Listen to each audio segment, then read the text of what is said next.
ఈరోజు ఒక ప్రియమైన వ్యక్తిని మనం జ్ఞాపకం చేసుకుంటూ ఉన్నాం, స్మరించుకుంటున్నాం. వారి కుటుంబాన్ని ఓదార్చడానికి వచ్చాము. అలాగే అన్నిటికంటే ముఖ్యంగా ఈ ఓదార్పు కూడిక ద్వారా దేవుని యొక్క వాక్యము వారి కుటుంబానికే కాదు, మన అందరితో కూడా ఏ రీతిగా మాట్లాడుతుందో, దేవుడి యొక్క వాక్యం ఇచ్చే నిరీక్షణ ఏమిటో, ఆశ ఏమిటో తెలుసుకోవడానికి మనం ఇక్కడ కూడుకొని ఉన్నాం. మరణము మనిషి జీవితంలో అత్యంత విషాదకరమైన, బాధాకరమైన స్థితి. ఎవరైనా నువ్వు మరణిస్తావు అని ఎవరితోటన్నా అంటే వాడి గుండెలు ఏమవుతాయి? డబాలన జారిపోతాయి. అయితే మరణించిన మానవుడు అనేవాడు ఎవడు ఉండడు. అయితే మన ప్రేమించిన వ్యక్తిని కోల్పోయినప్పుడు వారు హృదయం రోదిస్తుంది, బాధపడతారు. ఆ బాధ వారిని కాకావికలము చేస్తూ ఉంది. అటువంటి బాధ మధ్యలో బైబిల్ మనకి కొన్ని విషయాలను చెప్పి మన హృదయాన్ని బలపరచాలని చూస్తుంది. అది వాగ్దానం, అది వరము. ఈ నిరీక్షణ మనుషుల ద్వారా వచ్చిందని బైబిల్ చెప్పటం లేదు. ఈ నిరీక్షణ, ఈ ఆశ మనకి ఎక్కడి నుండి వచ్చిందంటే యేసు ప్రభువే మనతో స్పష్టంగా చెబుతూ ఉన్నాడు. ఎక్కడ? యోహాను సువార్త 5వ అధ్యాయము 24 నుండి చదువుదామండి. నా మాట విని నన్ను పంపిన వాని యందు విశ్వాసముంచువాడు నిత్యజీవము గలవాడు.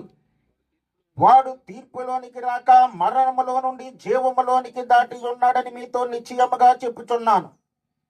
మృతులు దేవుని కుమారుని శబ్దము విని గడియ వచ్చిచున్నది, ఇప్పుడే వచ్చి ఉన్నది.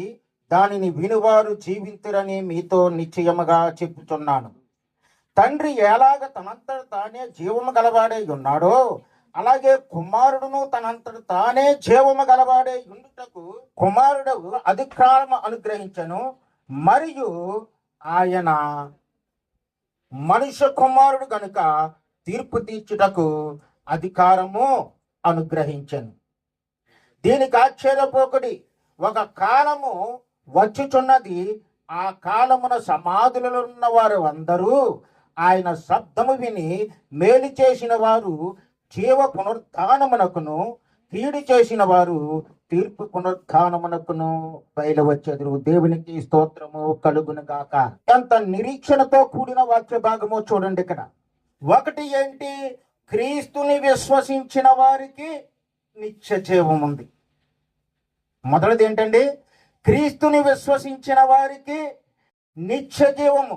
అదే అన్నాడు 5:24లో, నా మాట విని, దేవుని మాట వినాలి, దేవుని స్వరము వినాలి. యేసయ్య ఏమైతే చెప్తాడో ఆ మాట వినాలి. ఇక్కడ నా మాట విని నన్ను పంపిన వారి యందు విశ్వాసం ఉంచేవాడు నిత్య జీవం, ఎటర్నల్ లైఫ్ కోసం మాట్లాడుతున్నాడు ఇక్కడ. ఆ రోజుల్లో మాకు పరలోకములో ఒక నిజమైన నిత్య జీవంతో కూడిన ఆ ప్రాంతం, ఆ స్థితి, ఆ లోకంలో మేము ఉండాలనే ఆలోచన వారిలో ఉంది. వారికి అదే విషయాన్ని చెప్తున్నాడు, ఎటర్నల్ లైఫ్ కోసం చెప్తున్నాడు.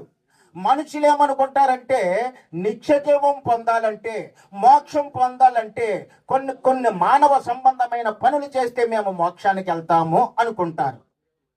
నిన్న మొన్న టీవీలో ఒక వార్త చూసుంటారు మీరు. తమిళనాడులో ఒక దేవాలయం ఉంది. ఆ దేవాలయంలో మోక్షానికి ఎవరన్నా వెళ్ళాలనుకుంటే అందులో ఒక ఇరుకు ద్వారం ఉంటుంది. ఆ ఇరుకు ద్వారం నుండి వెళ్ళాలి అని ఒక నియమం ఉంది అక్కడ. భక్తులు వస్తున్నారు, సన్నగా ఉన్న వాళ్ళు, నాకు మోక్షం కావాలి, నేను స్వర్గంలో ఉండాలి, నా పాపాలన్నీ పోవాలి అని ఆ చిన్ని కంతలో నుండి వెళ్తాం మొదలుపెట్టారు.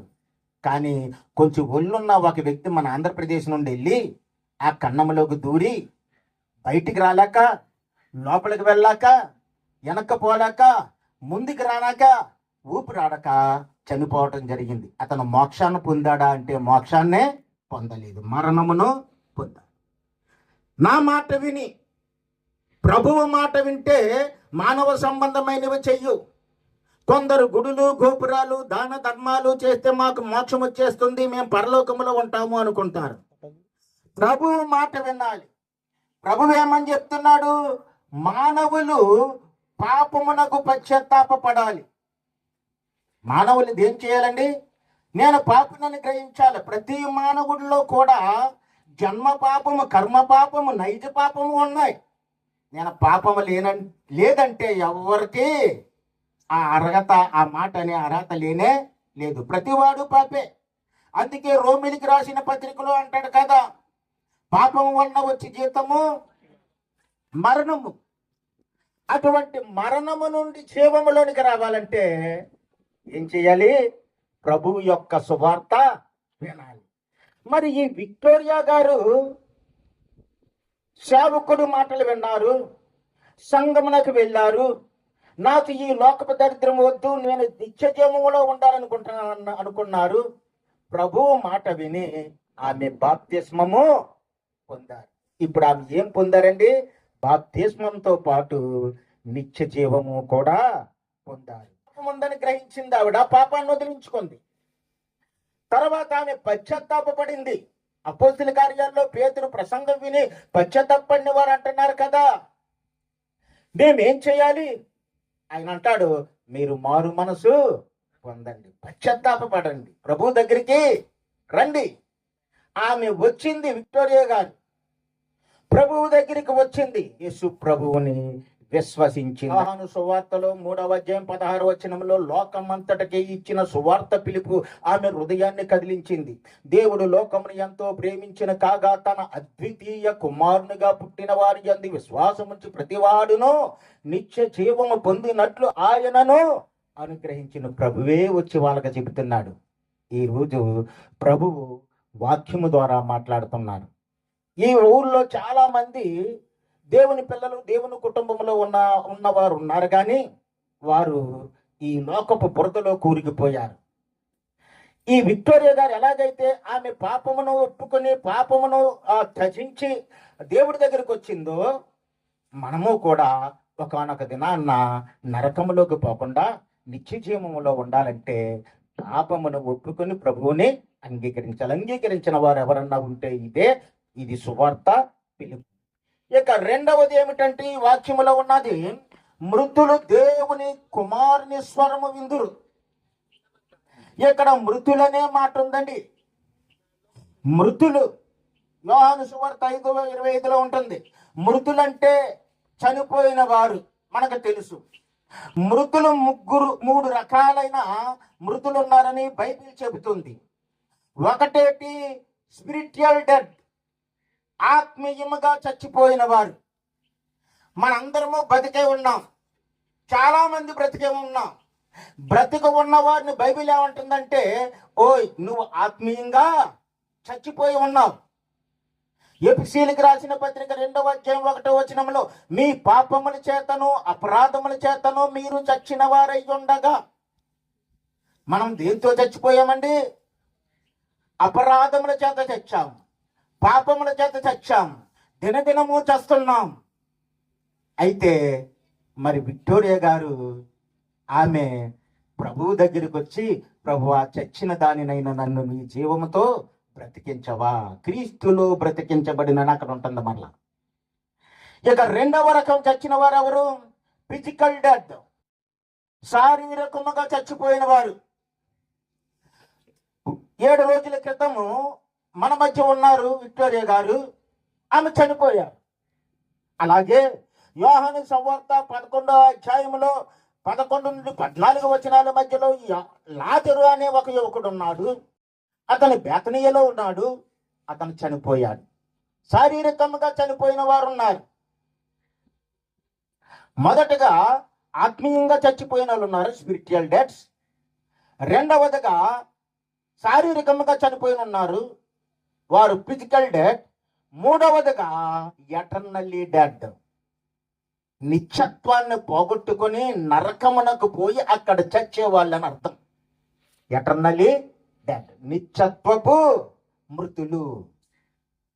మరి ఈ నిత్యత్వపు మృతులు వీరు పొందే విస్థితి ఏమిటంటే, ఈ మరణము ముఖ్యమైనది కాదు, ఆత్మ అనేది ఉంటుంది.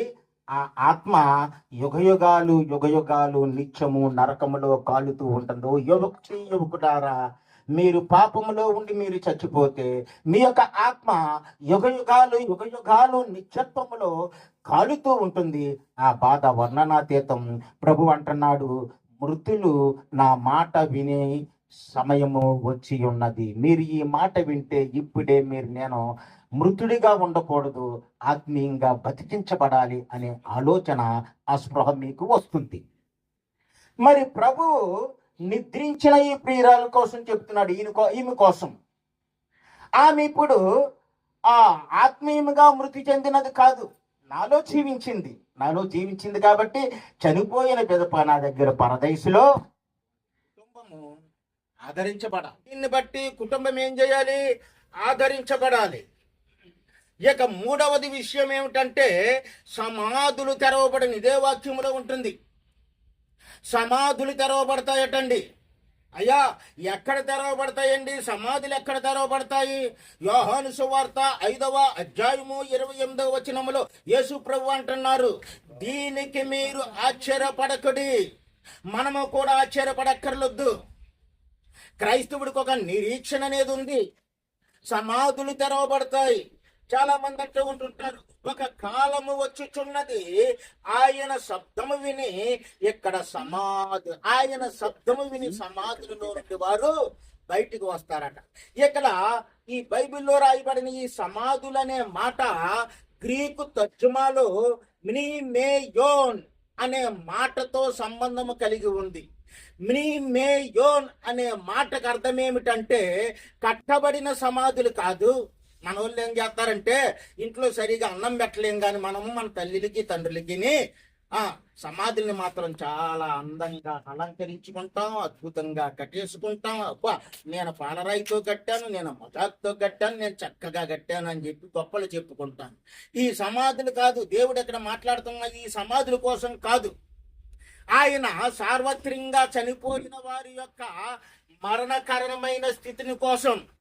ఎవరైతే మనుషులు సార్వత్రికంగా చనిపోయారు, ప్రపంచవ్యాప్తంగా చనిపోయారు, వారిని ఇక్కడ సమాధులతో పోలుస్తున్నాడు. అంటే మరణ స్థితిని పోలుస్తూ ఉన్నాడు.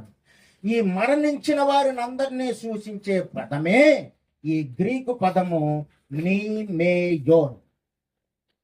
ఈ పదముని బట్టి మరణించిన వారందరూ, మనకు ఒక డౌట్ వస్తుంది, మరి సమాధులు, క్రైస్తవులు సమాధులు కట్టుకుంటున్నారండి, యేసు ప్రభు 2వ రాకడలో వస్తాడు, వచ్చిన తర్వాత క్రైస్తవులకు సమాధులు ఉన్నాయి కాబట్టి ఆ సమాధులు తెరవబడతాయి, వాళ్ళు వచ్చేస్తారు బయటికి. మరి మిగతా వాళ్ళ పరిస్థితి ఏమిటి? మనకే రావాలి కదా డౌట్. హిందువులైతే సమాధులు చేయరు, వారు కాలుస్తారు. పార్సీలైతే వారి పద్ధతి వేరే ఉంటుంది. శవాన్ని తీసుకెళ్లి ఒక ఎత్తైన గోపురం మీద, కొండ మీద పెట్టేస్తారు. అలా ఎందుకు పెడతారంటే, రాబందులు వచ్చి, పక్షులు వచ్చి ఆ శవాన్ని పీకి తింటే ఆ శవంలో ఉన్న మాంసం అంతా వాళ్ళ శరీరంలోకి వెళ్ళి ఆ పక్షులలో, ఆ జీవుల్లో చనిపోయి కూడా బ్రతుకుతున్నాడనే నమ్మకం వారికి ఉంటుంది. కానీ మనది అలాంటి గుడ్డి నమ్మకం కాదు. ప్రభు ఇచ్చిన నిరీక్షణ మనది. ఇప్పుడు ఈ సమాధుల్లోకి వచ్చిన తర్వాత, సమాధులను చేసిన తర్వాత కొందరు కాలుస్తారు, కొందరు మట్టిలో పెడతారు, కొందరు సముద్రంలో చచ్చిపోతారండి. సముద్రంలో ఎంతో మంది చనిపోతున్నారు, నదుల్లో చనిపోయిన వారు ఉంటారు, అగ్నిలో కాలిపోయి చనిపోయిన వాళ్ళు ఉంటారు. వీళ్ళంతా సమాధుల్లో లేని వారు కదా. అందుకే ఇక్కడ సమాధి అనే మాట ఏమిటంటే, మరణించిన వారు ప్రభువు యొక్క శబ్దము విని లేసే గడియ ఒకటి వస్తుంది. అది అంతిమ కాలములో, తీర్పు కాలములో ప్రభువు పిలుస్తాడు. ఆ పిలిచినప్పుడు చూడండి, అక్కడ ప్రకటన గ్రంథం 20వ అధ్యాయం 13వ వచనములో, సముద్రము తనలోనున్న మృతులను అప్పగిస్తుందట. మరణమును, పాతాళమును, తన దగ్గర ఉన్న మృతులు ఎవరైతే చనిపోయారో వాళ్ళందరూ, అయ్యా ఇగో ఇంతమంది సముద్రంలో పడి చచ్చారు, ఇంతమంది అగ్నిలో పడి చచ్చారు, ఇంతమంది నదిలో పడి చచ్చారు. ఈ చచ్చిన వాళ్ళందరినీ కూడా ఏం చేస్తుందట, అవి తీసుకొచ్చి ప్రభుకి ఆ లిస్ట్ అప్పగిస్తాయి. ఇక్కడ అప్పగించడం అంటే లిస్ట్ ఇస్తారని కాదు. అక్కడ ప్రభువుకి అన్నీ తెలుసు. కొరింథీయులకు రాసిన మొదటి పత్రిక 15వ అధ్యాయం 52వ వచనంలో అంటుంది కదా, బోరం రోగును. కడవరి కాలంలో ఏమవుతుందటండి? బోర మోగుతుందట. దేవుని యొక్క శబ్దము బోర మోగును. మృతులప్పుడు ఏమవుతారు? అక్షయులుగా లేపబడతారు. మృతులు అక్షయులుగా లేపబడతారు. మనము మార్పు చెందుదుము అని అక్కడ వాక్యము చెప్పబడుతుంది.